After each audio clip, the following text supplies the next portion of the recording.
8 और 9 अगस्त को 13 साल की लड़की के साथ उसके ही पिता ने रेप किया। 12 अगस्त को एक सरकारी कर्मचारी ने 6 साल की दलित लड़की के साथ रेप किया। 3 साल की एक बच्ची का 9वीं कक्षा में पढ़ने वाले लड़के ने रेप किया।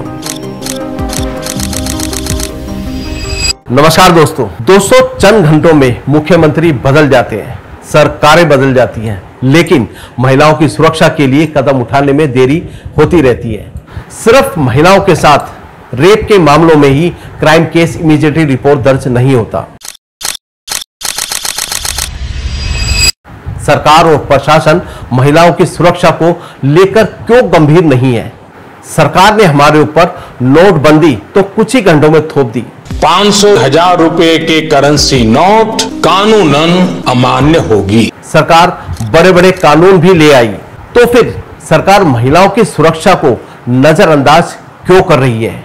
जबकि इस तरह के मामलों में तो अपराधियों को मौत की सजा देने का प्रोविजन होना चाहिए कि जिनको सजा होती है उसकी व्यापक चर्चा हो, ताकि ऐसा पाप करने वालों को भी फांसी पर लटकना पड़ता है।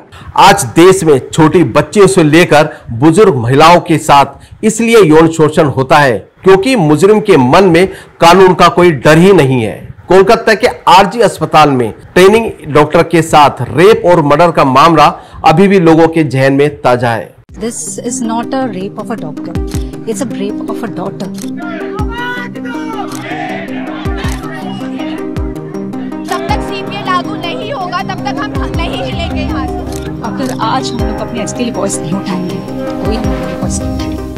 और देश में इसके विरोध में डॉक्टरों का प्रदर्शन जारी है। लेकिन इसी बीच एक बार फिर बदलापुर में 3 साल की बच्ची के साथ महाराष्ट्र के ठाणे जिले में बदलापुर के स्कूल में हुए एक यौन शोषण का मामला सामने आया है, जिसके बाद लोगों में महिलाओं की सुरक्षा के मुद्दे पर आक्रोश है। 16 अगस्त को बच्चे के माता पिता ने बदलापुर ईस्ट पुलिस थाने में एक अज्ञात शख्स के खिलाफ शिकायत दर्ज कराई, जिसके बाद पुलिस ने इस मामले में स्कूल के एक सफाई कर्मचारी को गिरफ्तार किया। देश में इस तरह के बढ़ते अपराधों की वजह से अब तो हमें अपनी छोटी बच्चियों को स्कूल भेजने में भी डर लगता है। हम अपनी बेटियों को घर से बाहर भेजते समय भी कई बार सोचते हैं कि किस पर भरोसा करें, किस पर नहीं। अब हम बेटियों को स्कूल या कॉलेज कैसे भेजें? क्या सरकार उनकी सुरक्षा की गारंटी देगी? दोस्तों, पिछले 10 दिनों में 21 ऐसे मामले आए हैं जहां रेप और गैंग रेप किया गया है। 9 अगस्त उत्तराखंड में नर्स के साथ रेप किया गया और उसे बेरहमी से मार दिया गया। उसका शरीर घावों से भरा हुआ था और लहूलुहान मिला। 8 और 9 अगस्त को 13 साल की लड़की के साथ उसके ही पिता ने रेप किया।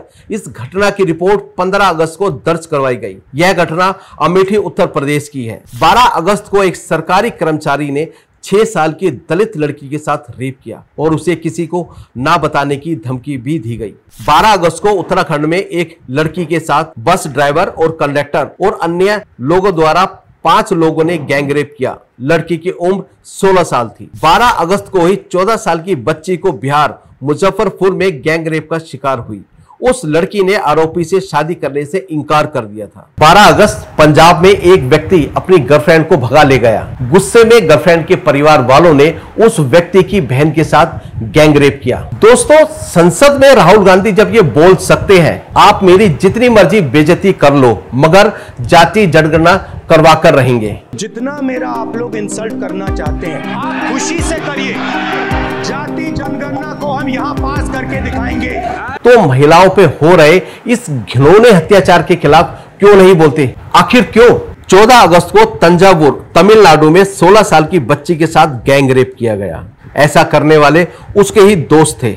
14 अगस्त को मुंबई के साकिनाका इलाके में 3 साल की एक बच्ची का 9वीं कक्षा में पढ़ने वाले लड़के ने रेप किया। 14 अगस्त को उड़ीसा में एक रेजिडेंट डॉक्टर को गिरफ्तार किया गया क्योंकि उस पर 2 मरीजों को अस्पताल में ही रेप करने का आरोप था।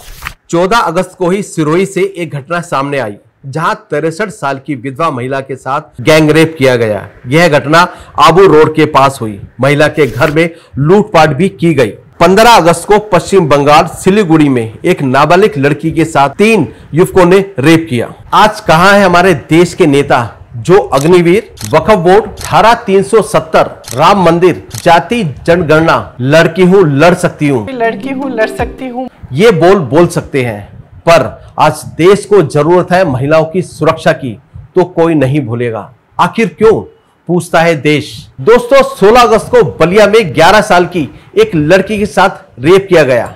उसका वीडियो बनाया गया और उसे वायरल भी कर दिया गया। 16 अगस्त को भोपाल मध्य प्रदेश में एक नाबालिग लड़की के साथ उसके घर के अंदर ही रेप किया गया। आरोपी उसे लंबे समय से ब्लैकमेल कर रहा था। 17 अगस्त को सोनभद्र में 14 साल की रेप विक्टिम की मौत हो गई। उसके साथ उसके टीचर ने पिछले साल दिसंबर में रेप किया था। 17 अगस्त को मध्य प्रदेश के गांव ब्योहारी में नाबालिग लड़की के साथ 69 साल के एक वृद्ध आदमी ने बलात्कार किया। 18 अगस्त को जोधपुर राजस्थान में कचरा उठाने वाले एक व्यक्ति की 3 साल की बेटी को अगवा कर उसका रेप किया गया। 18 अगस्त को ही बेंगलुरु में 22 साल की लड़की के साथ रेप किया गया। वह पार्टी से वापस आ रही थी। 18 अगस्त को ही मुरादाबाद उत्तर प्रदेश में एक डॉक्टर ने दलित नर्स का रेप किया। इस मामले में 3 लोगों को गिरफ्तार किया गया। 18 अगस्त को ही लुधियाना में 3 नाबालिग लड़कियों के साथ रेप किया गया। 18 अगस्त को ही दिल्ली में 22 साल के एक युवक ने किराएदार की 11 साल की लड़की के साथ रेप किया। 18 अगस्त को ही एक नाबालिग लड़की के साथ आंध्र प्रदेश में रेप किया गया और उसे टॉर्चर किया गया। हम तो उस देश के हैं जहां नारी के अपमान पर रामायण और महाभारत हुआ करती थी, लंका जला दी जाती थी। आज देश के हर कोने से एक ही आवाज आ रही है। आखिर इतने अपराधों के बीच हम कैसे खुद को एक समृद्ध समाज कह सकते हैं? हमारे देश में जितनी भी घटनाएं हो रही हैं, उन्हें लेकर तरह तरह की राजनीति दलीलें दी जा रही हैं। कहां है पॉलिटिशियन नेता जो करते हैं सिर्फ पॉलिटिक्स, पॉलिटिक्स और पॉलिटिक्स? लेकिन नतीजा सिर्फ यही है कि देश में महिलाओं के खिलाफ अपराध बढ़ ही रहे हैं, कम होने का नाम नहीं ले रहे हैं। क्यों लड़कियों का रेप करके मार दिया जाता है? क्या उन्हें अपनी जिंदगी जीने का हक नहीं है? क्यों देश में बोला जाता है बेटी पढ़ाओ बेटी बचाओ? कहां है वो देश के लोग जो नारी की शिक्षा पर जोर तो दे रहे हैं पर उनकी आबरू पर नहीं? दोस्तों, क्यों नहीं हमारे देश में सख्त से सख्त कानून बनाया जाता? क्यों नहीं रेप करने वालों को सजाए मौत दी जाती? जरा सोचिए।